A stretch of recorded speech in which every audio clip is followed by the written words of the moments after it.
ବହୁତ ଦିନ ପରେ ଏଟା କଣ ଖବର କଣ? ହଁ ସାଙ୍ଗ ଭଲ। ଆଉ ଏତେ ପାଠ ପଢି କିଛି ଲାଭ ନାହିଁ ରେ, ଜୀବନ ସବୁ ନଷ୍ଟ। ଖବର କଣ? ହଁ ରେ ସେମିତି ଆଉ ବହୁତ ଟେନସନରେ ଅଛି ମୁଁ। କଣ ହେଇଛି ତୋର?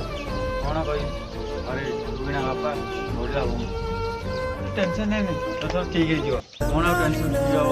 ବାପାଙ୍କ ପାଇଁ ରୁବିଣା ବାପାଙ୍କ ପାଇଁ ମେଡିସିନ, ଘରେ ଭଉଣୀର ବାହାଘର, କେମିତି ହବ କହ?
ମନରେ ଏତେ ଦୁଃଖ ଯେ ମୁଁ ହିଁ ଜାଣିଛି ମୋ ମନରେ କେତେ ଦୁଃଖ।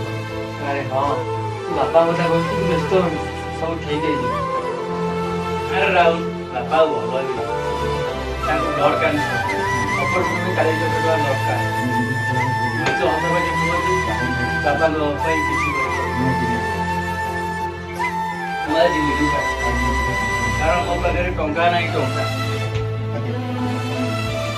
ତୁ ବାପା ସେଇ ମଦ ପିଇ ତାଙ୍କ ପାଇଁ ବ୍ଲଡ କ୍ୟାନ୍ସର, ତୁ ମଦ ଛାଡ଼ିଦେ ସାଙ୍ଗ, ଛାଡ଼ିଦେ। କଣ କରିବା କହ? ନିଜର ବିଧାନ।